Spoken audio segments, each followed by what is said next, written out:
నేను చాలా వరకు హిజ్రాలో తాళి ఇప్పడు మీరు తాళి అవునవును. చిన్న కొట్టినా కూడా ఒక రిథమ్ ఉంది దాంట్లో. అవునవును. ఆ తాళి ఇంపార్టెంట్ ఏంటిది ఈ అసలు? తాళి ఇంపార్టెంట్. నేను మళ్ళీ చెప్తున్నా, చాలా మంది ఈ తాళిని మిస్కాన్సెప్షన్ అవును. చేస్తారు. ఈ తాళి ఒక వెపన్, ఈ తాళి ఒక ఆయుధం, ఈ తాళి ఒక దేవుడు. డమరుకం శివుడు.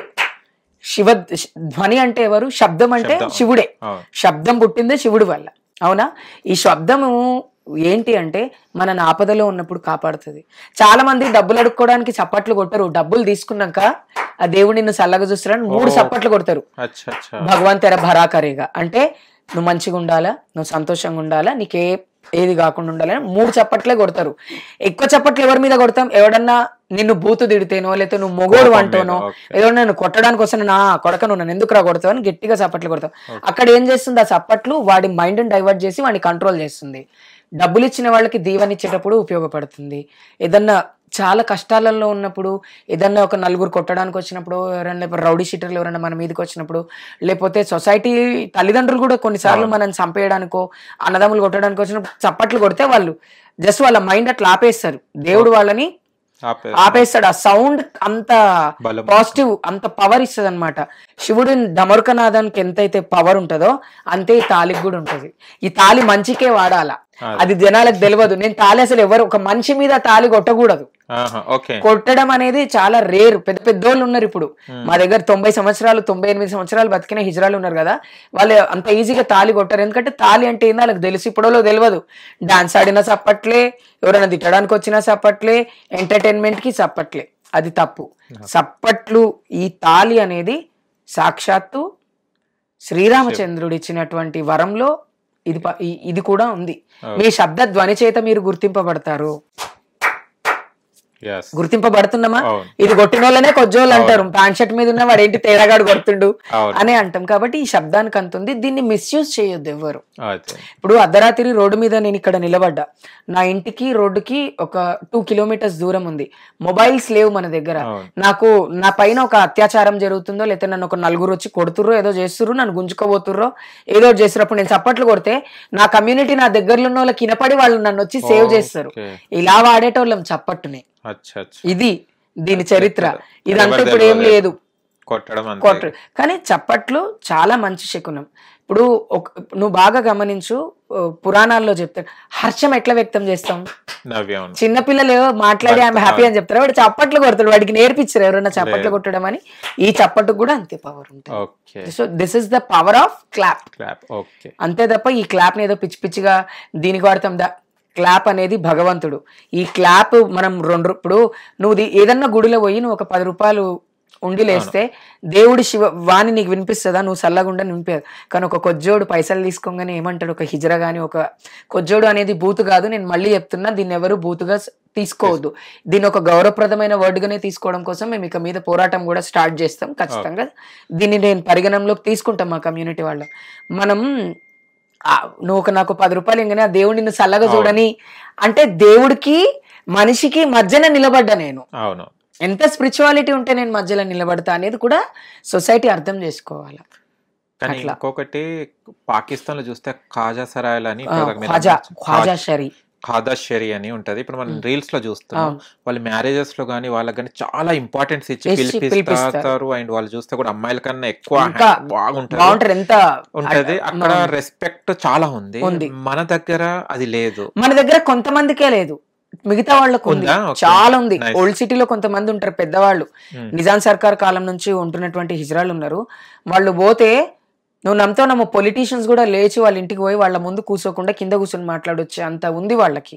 కానీ వాళ్ళు ఎవరికి నచ్చరు. ఎందుకంటే ఇట్లనే ఉండాలి, చీర కట్టుకోవాలి, జుట్టిర పోసుకోవద్దు, మొగోళ్ళు ఎంబడి తిరగొద్దు, ఇవన్నీ చెప్తారు. కల్చర్ ని ప్రమోట్ చేస్తారు, అది నచ్చదు. But they are community. ఇప్పుడు చాలా మంది ఉన్నారు. ఇప్పుడు ఎగ్జాంపుల్ నేనే చెప్తున్నా కదా, నా ముందు మంచి మంచి పెద్ద పెద్దోళ్ళతో నేను మాట్లాడతా. వాళ్ళు నా కాలు మొక్కినప్పుడు మా పిల్లలు అంటారు, మమ్మీ అంత పెద్ద అయిన మమ్మీ, ఆయన కోటీశ్వరుడు కదా మమ్మీ, ఆయన సూటుకు విలువ చెయ్యం మమ్మీ, ఆయన నీ కాలు మొక్కుతున్నంటే అది మన పైన వాళ్ళకున్న రెస్పెక్ట్. అండ్ మనం దాన్ని క్యారీ ఫార్వర్డ్ చేయగలగాలి. ఉన్నారు కమ్యూనిటీ. బొంబాయిలో ఢిల్లీలో లేరా? ఎంత ఎగ్దమ్ ఉన్నారు. వాళ్ళని చూసి మంచి మంచి వాళ్ళు ఆగుతారు. ఎందుకు ఆగుతారు? ఇక్కడ కేవలం హైదరాబాద్ చెడిపోవడానికి కారణం ఏంటి అంటే మొత్తం అంతా మనీ మాఫియా అంతే. ఈ హైదరాబాద్ లోనే ఉంది ఇది, అంత చెత్త అంత బయట ఎక్కడ లేదు. ఇప్పుడు మీరు వరంగల్లో వెళ్ళండి, వరంగల్లో ఎస్టాబ్లిష్డ్ కమ్యూనిటీ ఉంది, ఖమ్మంలో ఎస్టాబ్లిష్డ్ కమ్యూనిటీ ఉంది, గోదావరి కనిలో ఎస్టాబ్లిష్డ్ కమ్యూనిటీ ఉంది, మన చాలా ప్లేసెస్లో మన 33 జిల్లాలలో నా తెలిసి 29 జిల్లాలలో ఎస్టాబ్లిష్డ్ కమ్యూనిటీయే ఉంది. ఓన్లీ హైదరాబాద్ ఏంటి అంటే ఒక 5 డిస్ట్రిక్ట్లు కలిసి ఇక్కడ ఉంటాయి కాబట్టి. ఇప్పుడు మేడ్చల్ తీసుకుందాం, మేడ్చల్లో కూడా నాకు తెలిసిన ఒక కమ్యూనిటీ ఉంది. ఆమెకి ఎంత వాల్యూ అంటే మేడ్చల్ గంగా అనే ఒక ట్రాన్స్ ఉమెన్ కి మేడ్చల్ అంటే గంగా, గంగా అంటే మేడ్చల్. డిసిప్లైన్ పెట్టుకున్నారు. అండ్ ఇంకా కొంతమంది ఉన్నారు, నాకు విలేజెస్ పేరు రావట్లేదు, ఆ ఏరియాలో వాళ్ళ పేరు చెప్తారే వాళ్ళ ఎంత గౌరవంగా బ్రతుకుతారు, మాతో చాలా బాగుంటారు, మేము ఎంత ఇస్తే అంత తీసుకుంటాం అనేటోళ్ళు ఉన్నారు చాలా మంది. ఓన్లీ ఈ హైదరాబాద్ సరౌండింగ్స్ లో మాత్రమే అది లేదు. ఎందుకు లేదు అంటే ఎక్కడెక్కడ నుంచో వచ్చి జనాలు ఇక్కడ ఉండి పాడు చేస్తున్నారు. ఆల్ వెజిటేబుల్ అదే కలగూర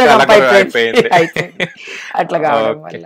అండ్ ఇంకొకటి అక్క, చాలా మంది మ్యారేజెస్ మీద ఇప్పుడు ఒకప్పుడేమో దూరం వెళ్ళిపోయే వాళ్ళు, మధ్యలో వచ్చేసి వాళ్ళు వెలవేసిన వాళ్ళు ఉన్నారు, కానీ ఇప్పుడు మ్యారేజెస్ కూడా అవుతున్నాయి. అంటే ఇది సక్సెస్ఫుల్ మ్యారేజెస్ తక్కువ, అదే చెప్దాం అనుకున్నా. అంటే మ్యారేజ్ అవుతుంది, వాళ్ళను ఒబే చేసుకుని మ్యారేజ్ చేసుకుంటున్నారు అన్నది హ్యాపీ. పాపం చూస్తే 6 నెలలు సంవత్సరం గడవక ముందే విడాకులు అయిపోతుంది. పెళ్ళి ఎప్పుడు చేసుకోవాలి తెలుసా? మనం ఆడపిల్లలాగా ఉండాలి అనుకొని ఆడపిల్లలు అయ్యాం. చిన్నప్పుడు ఫస్ట్ ఏ హిజ్రా అయినా సరే ఎవరిని చూసి పెరుగుతారు? అమ్మని, అక్కని, చెల్లెలి, అమ్మని, నాన్నమని. వాళ్ళందరూ ఎట్లా బతుకుంటారు? వాళ్ళ మొగుళ్ళ ముందు కూర్చోరు.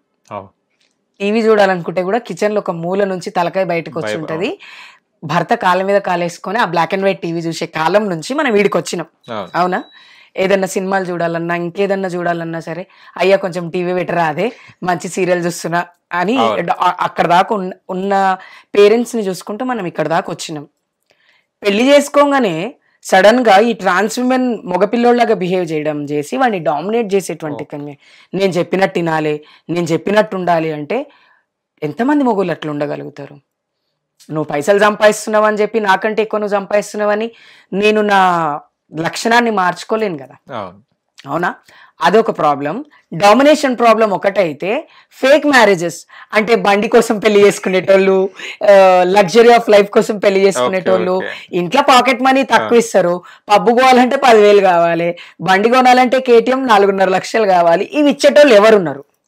ఆడపిల్లలు కూడా అంత పెట్టలేరు, వీళ్ళు బాగా డబ్బులు సంపాదిస్తారు. ఒకటి గుర్తుపెట్టుకో, నేను పెళ్లి చేసుకున్నాక కూడా నేను రోడ్డు మీద నిలబడి దందా చేస్తున్నా అంటే నిన్నెందుకు పెళ్లి చేసుకోవాలి అసలు?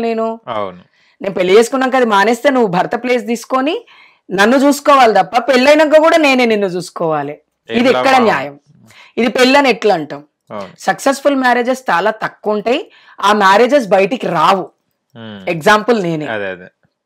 నా పెళ్లి కానీ నా పర్సనల్ లైఫ్ కానీ ఇక్కడ నేను ఎందుకు చెప్పను అంటే నాకు ఇష్టం లేదు, నేను చెప్పుకోను, నాకు అవసరం లేదు. హ్యాపీగా ఉంటే నేను హ్యాపీగా ఉంటే చాలు, మా అత్తగారింట్లో హ్యాపీగా ఉంటే చాలు, మా అమ్మ వాళ్ళు హ్యాపీగా ఉంటే చాలు, సొసైటీకి చెప్పుకోవాల్సిన అవసరం నాకు లేదు. Example, the world famous cricketer India వదిలిపెట్టి వెళ్ళిపోయిండు. ఎందుకు వెళ్ళిపోయిండు? కేవలం ఆయన ఇండియాలో బ్రతకలేకపోతుండు, బయటకు వెళ్తే ఆయన ఎంబడి జనాలు ఆయన పర్సనల్ లైఫ్ ని, వాళ్ళ పిల్లల్ని, వాళ్ళ భార్యని, వీళ్ళందరినీ ట్రోల్ చేస్తున్నారు. వాళ్ళు గప్చుప్ తిన్నా కూడా ట్రోల్ చేసిర్రు ఆయన కాబట్టి ఆయన వేరే కంట్రీకి వెళ్ళి సెటిల్ అవ్వాల్సి వచ్చింది. ఇలాంటి ప్రాబ్లమ్స్ రావద్దు కాబట్టి పర్సనల్ గా ఉండాలి. అండ్ అఫీషియల్ గా పెళ్లి చేసుకునే వాళ్ళు కూడా ఇంటికి వెళ్ళిన తర్వాత మొగుడు పెళ్ళాలన్నప్పుడు మొగుడు మొగోళ్ళలాగానే ఉండాలి, పెళ్ళాం లాగానే ఉండాలి. మొగుని పట్టుకొని నోటుకొచ్చిన మాటలు మాట్లాడి ఇవన్నీ చేసినాం అనుకో, మగవాడెవరు మనతో ఉండడు. అండ్ ఇప్పుడు మ్యారేజెస్ ఏవైతే అవుతున్నాయో, ఇప్పుడు ఇన్స్టాగ్రామ్ లో చాలా మంది ట్రాన్స్ కమ్యూనిటీ వాళ్ళు ఎవరైతే ఏడుస్తున్నారో, నన్ను మోసం చేసిండని ఏడుస్తున్నారో, వాళ్ళందరూ మోసపోవడానికి కారణం ఏంటి అంటే ప్రేమ.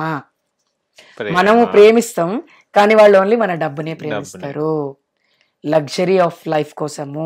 నేను మళ్ళీ చెప్తున్నా కదా, ఒక కమ్యూనిటీని నిజంగా ఎవరైనా అబ్బాయి ప్రేమిస్తే మీ తల్లిదండ్రులకు చెప్పండి, మీ తల్లిదండ్రులను తీసుకొని వచ్చి పెళ్లి చేసుకోండి, అట్లాంటి వాళ్ళనే మీరు నమ్మండి.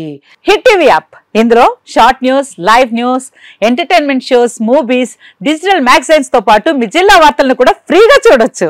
ఇంకెందుకు ఆలస్యం? వెంటనే హిట్ టీవీ యాప్ ని డౌన్లోడ్ చేసుకుని ఫ్రీగా ఎంటర్టైన్మెంట్ పొందండి. Hit TV app. Hit TV app. Please download hit TV app. Hit TV app ని ఫ్రీగా డౌన్లోడ్ చేసుకుని ఎంజాయ్ చేయండి. మీకు నచ్చిన ఎంటర్టైన్మెంట్ కోసం హిట్ టీవీ యాప్ ని ఫ్రీగా డౌన్లోడ్ చేసుకుని ఎంజాయ్ చేయండి. హిట్ టీవీ యాప్ ని డౌన్లోడ్ చేసుకుని ఆస్వాదించండి, ఆశీర్వదించండి. ఇంతమంది సెలబ్రిటీలు హిట్ టీవీ యాప్ ని డౌన్లోడ్ చేసుకోండి అని చెప్తున్నారంటే ఎంత మంచి యాప్ ఆలోచించండి. అమెరికా అమెరికా అమెరికా అమెరికాలో చదవాలనుకునే వాళ్ళకి విశ్వసనీయమైన పేరు మన శౌర్య కన్సల్టెన్సీ. UK లో 1 year masters, UK లో 1 year masters, 2 years work permit up to 5 years visa. Contact Shaurya Consultancy. Contact 89851 89851.